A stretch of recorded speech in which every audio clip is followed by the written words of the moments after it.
बिस्मिल्लाहिर्रहमानिर्रहीम अस्सलामु अलैकुम।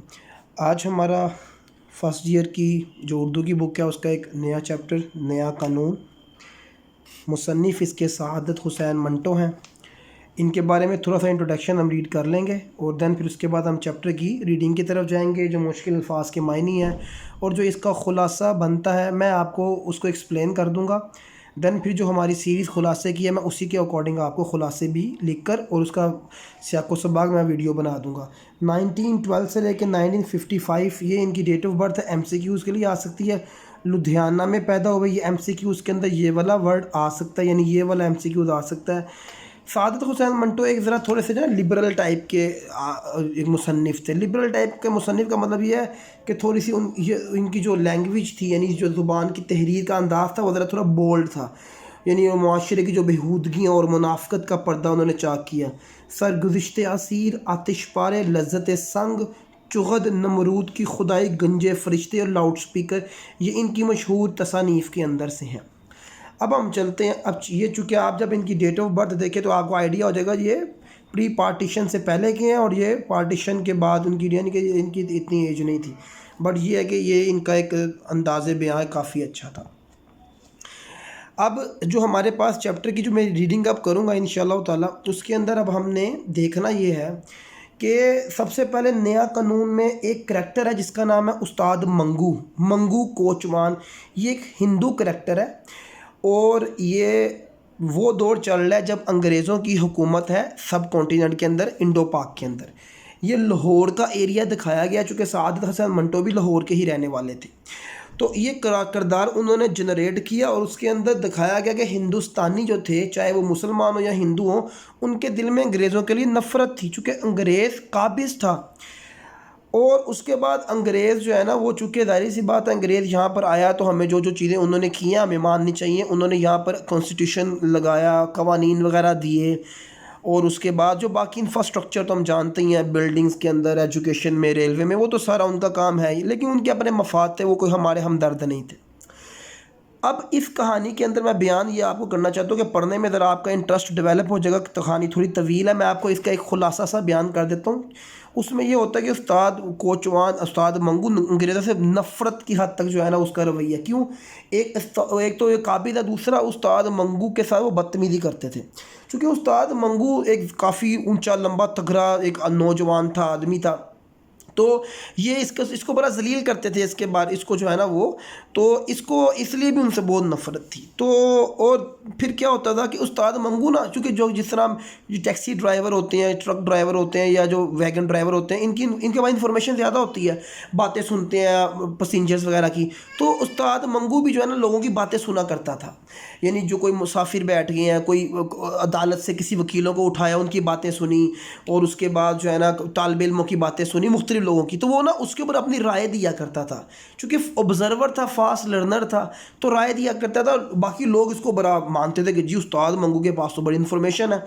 तो उस्ताद मंगू ने इसी तरह ही बातों बातों में सुन लिया कि कोई नया कानून आ रहा है, कोई नया कॉन्स्टिट्यूशन आ रहा है और वो कानून जो है ना वो सब कुछ बदल देगा। अब जाहिर सी बात है वो बातें जो है ना क्लैरिटी में नहीं होती थी, तो वो अपने दिमाग के मुताबिक जो है ना उनके बारे में नतीजे अखज़ कर लिया करता था, कोई ना कोई नताइज निकाल लिया करता था और उन नताइज के नतीजे के अंदर जो है ना वो फिर फैसले किया करता था और अपना डिसीजन दे दिया करता था।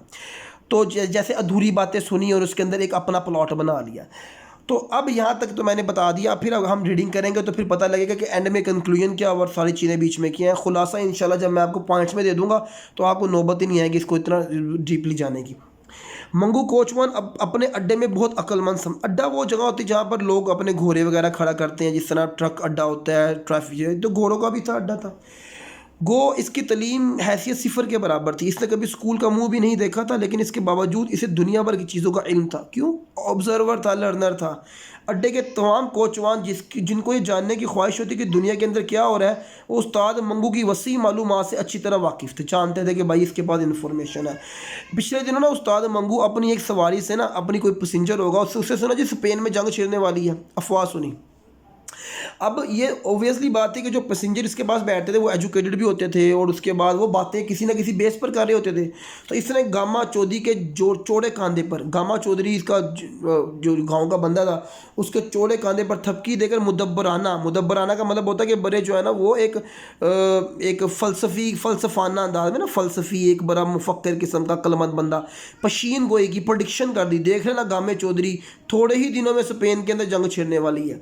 तो जब गामा चौधरी ने पूछा कि भाई स्पेन किधर है, कहा भाई किधर, वलायत में है, यानी यूरोप में होगा, वलायत में और कहाँ होना है, स्पेन में जंग छिड़ गई। अब जाहिर सी बात है वो इन्फॉर्मेशन वैसे तो नहीं फैली हुई थी, कोई ना कोई सोर्स था। तो जब सबको पता लगा सारे कहने लगे यार कि वाकई यार ये बंदा जो है ना इसके पास इन्फॉर्मेशन है।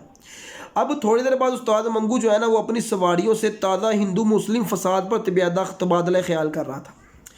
चूँकि ये एक कुछ लोग होते हैं ना कि वो उनका मुशाहिदा, उनकी ऑब्जर्वेशन इतनी ज़्यादा होती है कि वो उसके ऊपर ही जो है ना अपनी डिस्कशन को जो है ना वो कर लेते हैं। तो ये इसी तरह का करैक्टर था। इसको अंग्रेज़ों से बड़ी नफरत थी। एक तो ये था कि वो हिंदुस्तान पर अपना सिक्का चलाते थे, दूसरा ये है कि वो जुल्म ढाते थे। और इसके तनफ़ुर की, इसकी नफ़रत की, तनफ़ुर कहते हैं नफ़रत की सबसे बड़ी वजह ये थी कि छावनी के घोड़े, यानी जो फौज थी ना, फौज, घोड़े तो साढ़े थे लेकिन जो फौज के घोड़े थे ना, घोड़े मतलब कि जो फौजी थे वो इसको बड़ा तंग करते थे। वो इसको ऐसे जलील करते जैसे कोई ये कुत्ता है। यानी इसका, उसके अलावा ना मंगू को ना इनका रंग भी पसंद नहीं था कि गोरे और उसके ऊपर सुर्ख, और इसको लगता था जैसे कोई लाश है जुड़ियों वाली। तो जब किसी नशे में धुत घोड़े से, इसका धुत घोड़े से कोई नशे में धुत अंग्रेज़ होगा, इसका झगड़ा हो गया था, तो इसकी तबीयत मुकद्दर बड़ी ख़राब सी रहती, बड़ी अफसरदा सी। और ये फिर मोटी गालियाँ देता और अपने सर की ढीली पगड़ी को दुरुस्त करता। और जब तक वो अपनी भड़ास ना निकाल लेता ना किसके सामने, अपने किसी जानने वाले के सामने, तब तक इसके सीने से आग उगलता रहता। शक्ल देखते हो इनकी, जैसे कोर हो। कोर एक बीमारी होती है जिसमें पूरे जिस्म पर दाने निकल आते हैं, बिल्कुल मुर्दार जैसे हैं। एक धब्बे की मार है, लेकिन ऐसे मुझे बोल रहा था कि जैसे मुझे मार ही डालेगा। यानी इसकी जिससे लड़ाई हुई थी, अब ये उसको जो है ना वो सुना रहा बातें। ये कहते कहते थोड़ी देर के लिए वो खामोश हो जाता, फिर बड़बड़ाने लगता।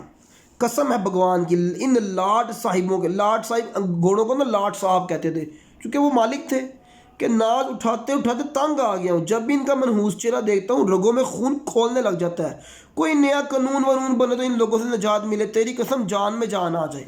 अब ये वकीलों के साथ और जजों के साथ और इनके साथ, इनको तालिब इल्मों को ये पिक करता रहता था।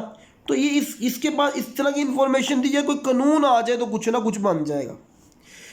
एक रोज़ क्या हुआ जी कि ये ना कचहरी से, यानी जो कोर्ट है वहाँ से दो सवारियाँ लादी। इनकी गुफ्तगू से पता चला कि हिंदुस्तान में कोई जदीद कानून आने वाला है। दो मारवाड़ी, मारवाड़ी कहते हैं जो मारवाड़ जगह का नाम है, जगह के रहने वाले ना, मारवाड़ी जगह एक के रहने वाले हैं। वो अपने दीवानी मुकदमे के सिलसिले में ना, दीवानी मुकदमात वो मुकदमात होते हैं जो निजी मामले में, कोई ज़मीनी मामलात होते हैं ना, उसके सिलसिले में आए हुए थे।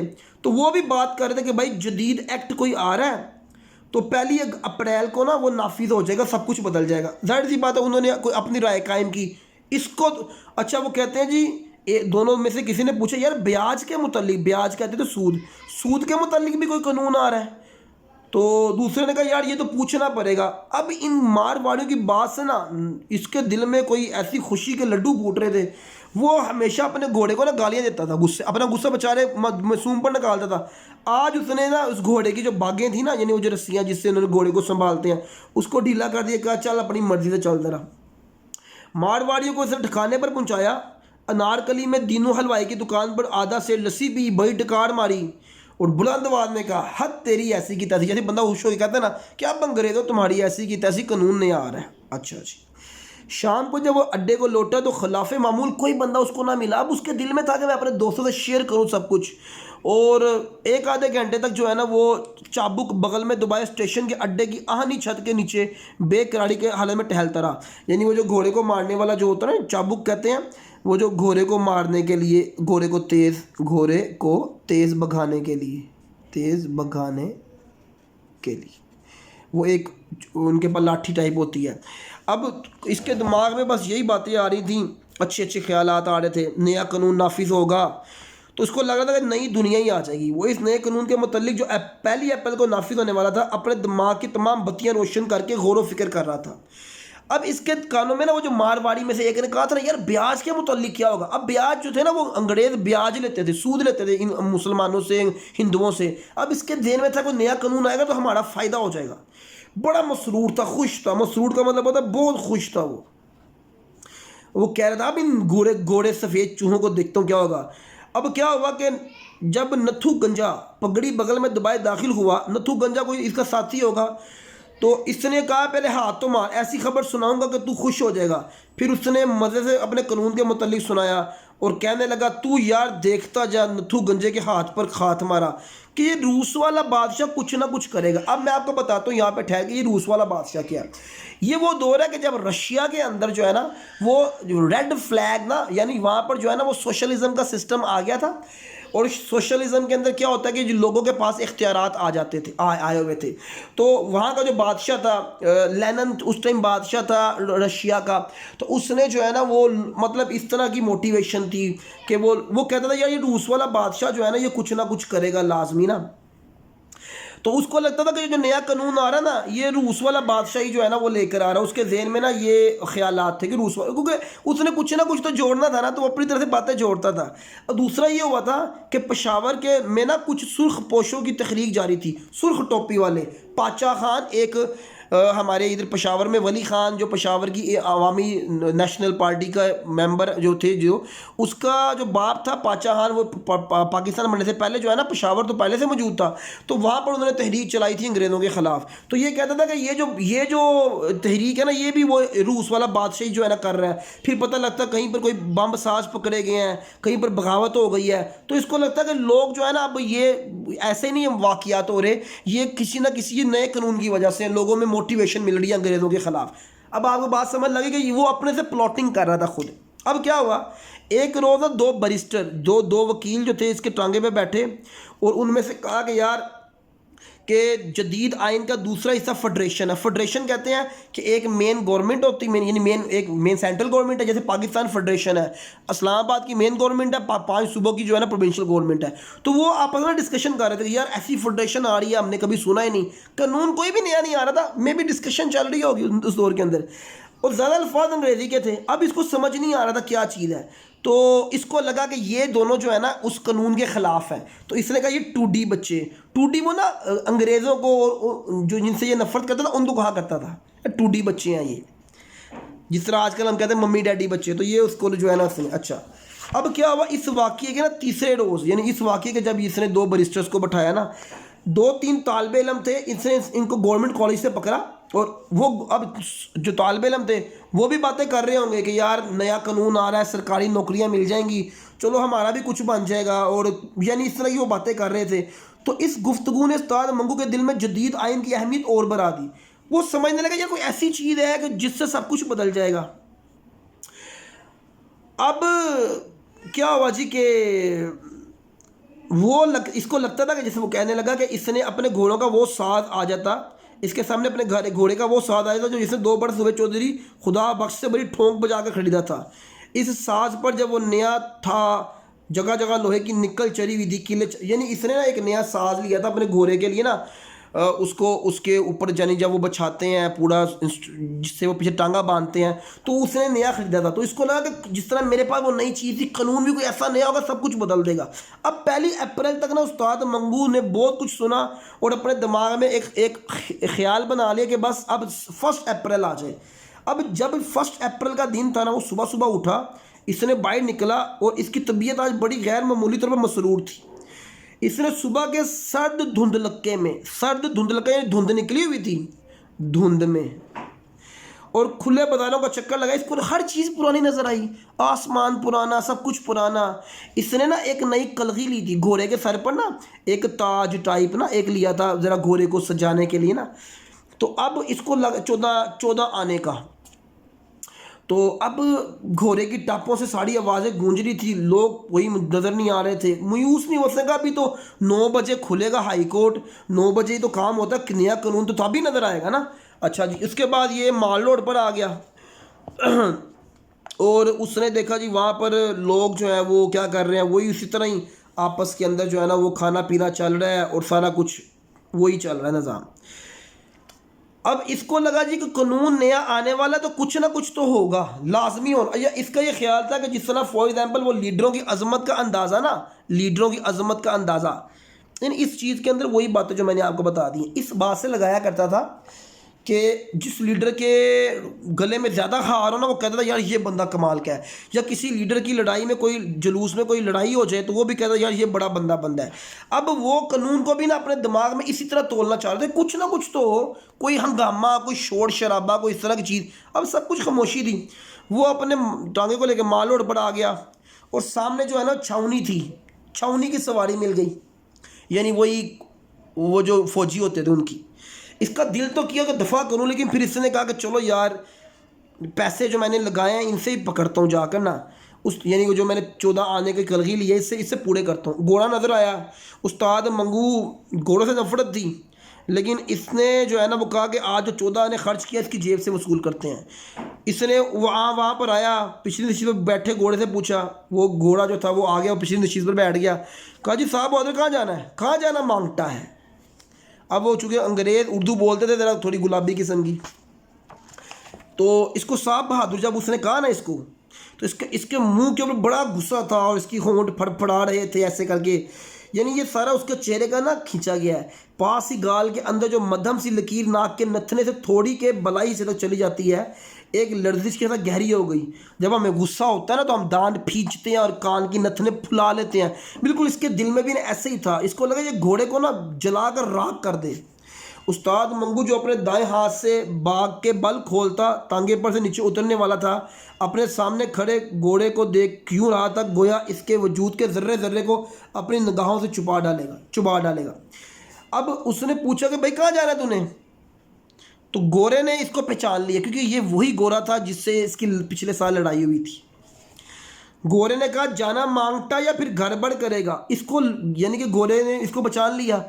इसको लगा ये तो वही है, ये तो वही है जिससे पिछले साल लड़ाई हुई थी, और ये उसको कुछ कह नहीं सका था, इसके दिल में था। लेकिन आज उसके अंदर जो है ना वो एक गुस्सा भी था और ये भी था कि नया कानून से सब कुछ बदल गया हुआ है। उस्ताद मंगू के लहजे में चाबुक सी चेहरी थी। कहाँ जाता, घोड़े ने कहा टकसाली जाना है, किराया 5 रुपये होगा। उस्ताद मंगू ने मूछें थरथराई। गोरा बोला 5 रुपये, क्या तुम आगे से गाली गुली दी होनी है। हाँ 5 रुपये, ये कहकर इसने मुक्का सा बनाया, वजनी गूंसे की शक्ल इख्तियार कर गया। क्यों जाते हो या बेकार की बातें बनाओगे। उस्ताद मंगू का लहजा सख्त हो गया। उसने कहा कि बैठना है, पैसे देने का नहीं तो चला जा। घोड़ा पिछले बरस के वाक़े को पेश नज़र रखकर उस्ताद मंगू के सीने की चुराई को नज़रअंदाज कर चुका था। वो ख्याल कर रहा था कि इसकी खोपड़ी फिर खुजला रही है। इस हौसला अफजाई ख्याल के ज़ेरे सर वो तांगे की तरफ अकड़ कर बढ़ा और अपनी छड़ी से उस्ताद मंगू के तांगे पर से नीचे उतरने का इशारा किया उस्ताद मंगू को। अब उसके ज़हन में ना यही था कि ये पिछले साल भी चुपचाप हो गया होगा, जिस तरह मैंने इसको बड़ी गलत बातें सुनाई और चुप हो गया, इस साल भी ये मेरी बात मान लेगा। अब घोड़े को तो पता था कुछ भी बदला नहीं है। अब उस्ताद मंगू के जहन में क्या चीज़ थी कि नया कानून आ गया। इसने एक ज़ोर का मुक्का मारा और उस घोड़े को धराधर पीटना शुरू कर दिया। अब घोड़ा पहले तो जो है ना वो शशदर और मुतखय्यर खड़ा था, हैरानो परेशान खड़ा था। लेकिन जब उसने देखा ना कि मुखालिफ पर दीवानगी सी तारी हो, उसको जब देखा ना कि यार ये तो पागल ही हुआ पड़ा, उसने चिल्लाना शुरू कर दिया। इसकी चीखें सुनकर जो है ना उसने अपना काम और तेज़ शुरू कर दिया। और फिर ये भी कहता 1 अप्रैल का भी वही अकरफूँ, वही गुस्सा, 1 अप्रैल का भी वही अकरफूँ। अब हमारा राज है बच्चा। अब आप लोग समझ गए होंगे कि वो 1 अप्रैल का जो कानून का कॉन्सेप्ट था उसके दिमाग में वो छाया हुआ था। लोग जमा हो गए, पुलिस के सिपाही आए, उन्होंने उस्ताद मंगू को पकड़ लिया। 2 सिपाहियों के दरमियान खड़ा था। इसकी चौड़ी छाती फूली हुई थी सांस से, मुंह से झाग बह रहा था। अपनी मुस्कुराती हुई आंखों से खैरत ज़दा मजमे की तरफ देखकर वो खामपती हुई आवाज़ में कह रहा था, वो दिन गुजर के जब खलील खां फाख्ता उड़ाया करते थे। ये खलील खां फाख्ता उड़ाया करते थे, ये एक मुहावरा है कि जी जब वो दिन गुजरे के जब तुम लोगों का भी टैका हुआ करता था। आज नया कानून है मियाँ, नया कानून। वो बेचारा घोड़ा भी और सारे लोग इसको बेवकूफ़ों की तरह, इसको बेवकूफ़ों की मानंद देख रहे थे कि क्या है ये। उस्ताद मंगू पुलिस के सिपाही थाने ले गए। रास्ते में भी और थाने के अंदर में भी वो यही कहता रहा, नया कानून नया कानून, मगर किसी एक ने ना सुनी। नया कानून क्या बक रहे हो, कानून वही पुराना है, इसको हवालात में बंद कर दो। कुल्लियात मंटो इसका माखज़ है। तो ये हमारे पास जो है ना इसका ख़ुलासा कंक्लूड हो गया। इंशाअल्लाह ताला नेक्स्ट वीडियो के अंदर हम इसका ये रीडिंग मुकम्मल हुई, ख़ुलासा मैं करवा दूंगा और मैं आपको ये अच्छा MCQs जो है ना हम इसके कंक्लूड कर लेते हैं, चूँकि सवालात जवाबात के कोई चांसेस नहीं है आने के, क्योंकि कभी भी वो आए नहीं हैं। मंगू ने किस मुल्क की लड़ाई की पेशेन गोई की? स्पेन की। नया कानून असनाफ़ ड्रामा के लिहाज से क्या है? नया कानून असनाफ़ अदब के लिहाज से जो है ना वो एक नावल है, शॉर्ट नावल है। और दीवानी मुकदमे के सिलसिले में आए हुए थे मारवाड़ी, किसकी गुफ्तगू ने उस्ताद मंगू के दिल में जदीद तलबा की? मंगू ने चौधरी खुदा बख्श से क्या ख़रीदा? घोड़ा साज ख़रीदा था। बकाया ये हमारे पास जो है ना वो अगला अगर देखा जाए तो कोई ऐसी चीज़ नहीं है कि जो टेक्निकली तौर पर देखा जाए सवालात जवाबात के हवाले से। और बकाया जो हमारे पास क्या कहते हैं इसको, जो ऑब्जेक्टिव है हमारा, उसमें भी कोई ऐसी चीज़ नहीं है। यानी जिस तरह ये ज़रबुल इमसाल दी हुई है ना, जो मैंने कई ज़रबुल इमसाल हमने उसमें कहानी में पढ़ी हैं कि खलील हाँ फाख्ता और आया करते थे, तो इस तरह की ना, तो ये तो है हमारे सिलेबस का हिस्सा नहीं है MCQs के हवाले से, लेकिन लेसन में दी होती है मुकम्मल करने के लिए। तो इंशाअल्लाह ताला नेक्स्ट वीडियो के अंदर जो है ना हम खुलासे को भी कंक्लूड करेंगे। हमेशा की तरह आप लाजमी सब्सक्राइब चैनल को करें, शेयर कीजिए अपने दोस्तों के साथ, अपने फ्रेंड्स के साथ, ताकि ये जो हमारा जो कंटेंट है वो ज़्यादा बच्चों तक पहुँचे। इंशाअल्लाह नेक्स्ट वीडियो में मिलते हैं। अल्लाह हाफ़िज़।